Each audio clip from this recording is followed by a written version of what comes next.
We have absolutely no loyalty to the banks in this channel, so now that my free business banking offer has come to an end, it's time to switch. And to do that, we're going to test out CAS, the current account switching service, give you a practical real-life demonstration of the steps involved, how smooth and practical the process is, lessons I've learned, and to give you a view of whether it's something you should consider if you're not satisfied with your existing business bank account.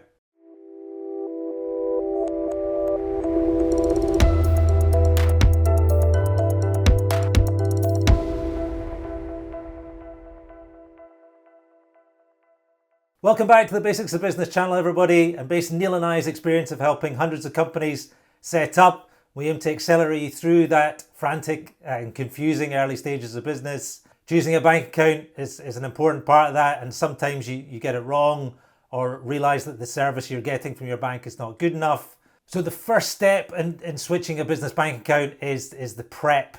And part of that is just to check, first of all, whether you're eligible to switch your business bank account through CAS.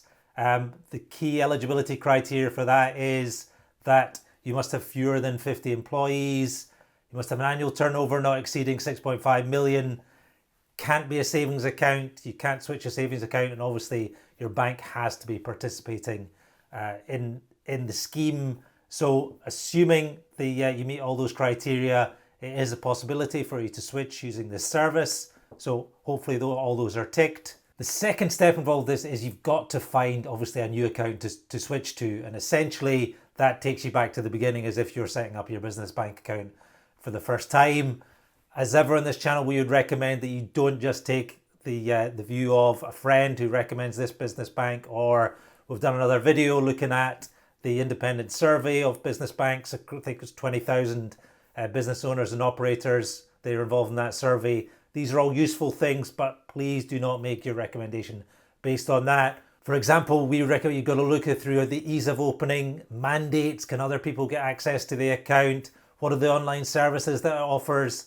Does it have overdraft, loans, etc.? If you're looking for finance as part of your banking, what's the support like? Does it have a branch network if it's going to be important for you to speak to people face to face? These are all elements that you've got to consider, both when you're first choosing your business bank account and also now when you're switching, because if you're switching, you're potentially back to the beginning. So as we have a tool that will help you do this. We'll put a link in the description that will narrow down the options, because it can be a bit mind-boggling, as we all know. Various different banks, 3, 4, 5 options sometimes, so like 40, 50 accounts that you've got to choose from. We know it's a headache. This is what we're trying to help with from that perspective. And using our tool, my first selection was actually Co-op, because it had fees was the key thing that obviously looking for me at a 30-month free business banking offer. Ease of opening, I didn't know, I was willing to take the chance on it to see how it was. Mandates that allowed me to give access to different people, particularly my accountant and Neil, which was an important part of this. The branch network was obviously a plus. I wasn't bothered about it. So the key things that I wanted and had with Tide, I was going to get again, particularly from a fees perspective. But as with all these things, and the next step was obviously the bank switch itself. I hit problems with Co-op. The process itself in terms of the application was pretty good. I think it took like between 20 and 25 minutes, pretty standard, was online. However, my application then got rejected. And following up with them of why that was, it was actually because the address that I had for the company did not match the address that was on my application. And the reason it turned out this was because Co-op's postcode looker that was part of their website missed out a line in my address for the registered office for the company that then didn't match the documents or the bank statements I sent them to prove that the company was the same thing. So nothing to do with me. This was their service. This was their postcode looker. But because of that, my account got rejected. I called them out, found that out. I put a complaint in straight away. They upheld that complaint. They actually offered me £30 compensation, but I wasn't interested in that. As I say, we moved on to the next one to let us compare something else. The next one on the list for me was Virgin, which also had free banking for a period of time. Again, it had the mandates that I wanted in terms of being able to let other people access.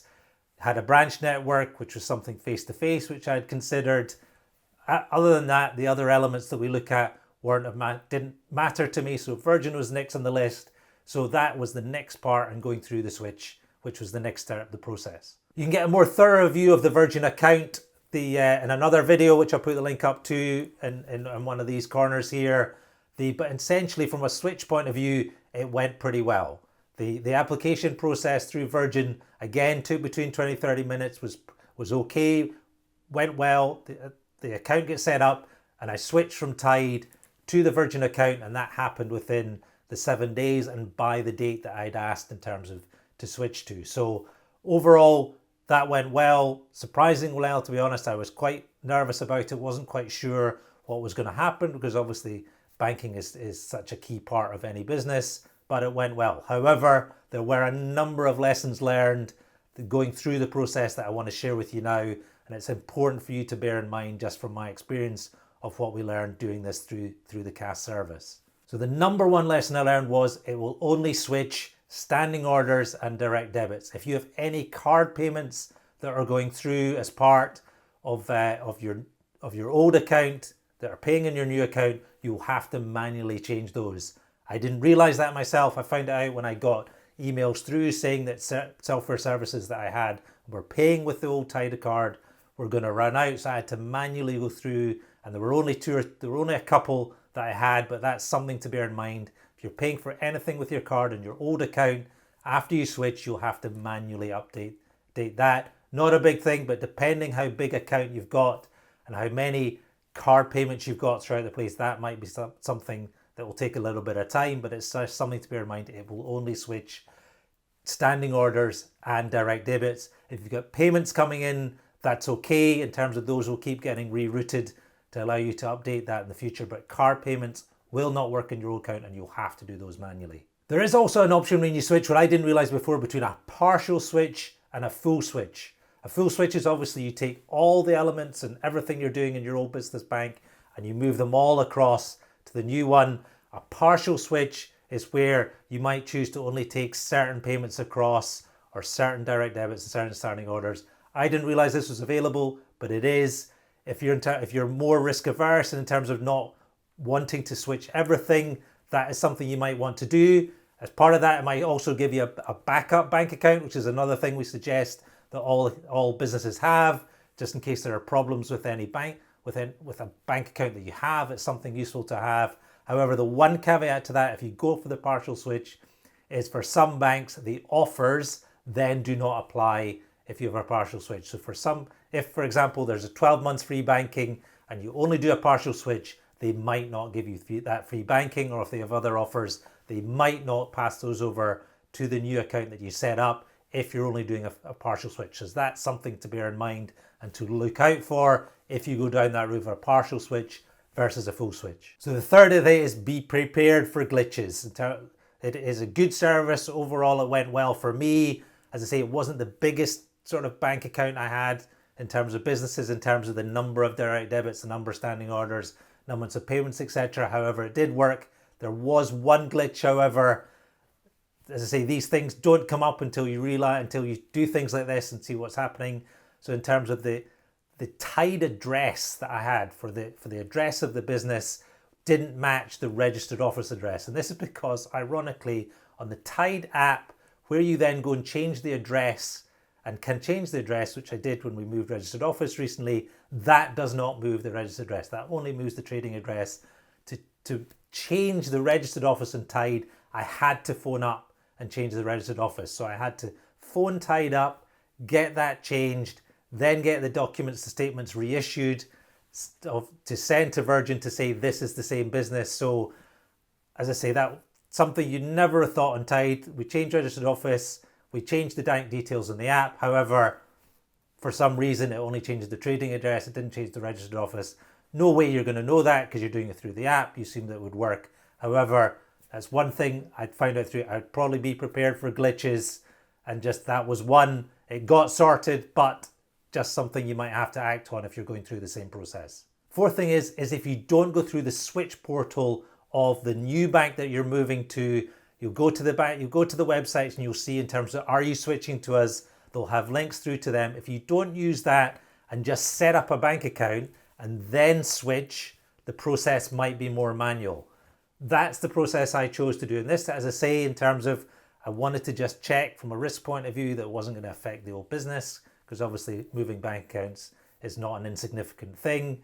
So therefore I opened up the account with Virgin itself, said I was going to switch, but then gave them the information at a later date. Didn't go through the switch portal, so I had to do forms manually instead of putting in details of the tied account as I went through it. So therefore that added a bit of extra steps to the process. If I'd gone through the switch portal with Virgin, it would have been fine, it wouldn't make any difference. I didn't, so I had to fill in forms manual, which I brought in myself in terms of I added a little manual elements too, but that's something as well I would bear in mind in terms of if you don't go through the switch portal of the new account, I'd probably recommend you doing it in hindsight, given my experience of the manual process with the forms. It was just an added thing that I probably didn't need to do in hindsight, but that again is another thing to bear in mind just as a lesson learned if you choose to do this and switch your business bank account.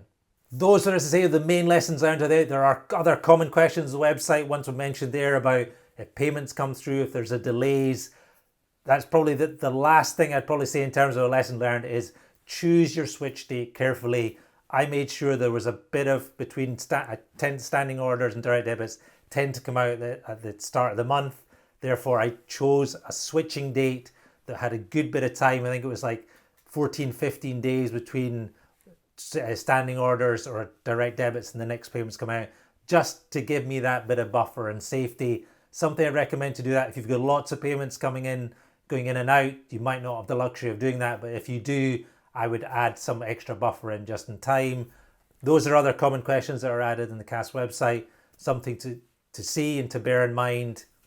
But overall, those are the key things I learned as part of the process.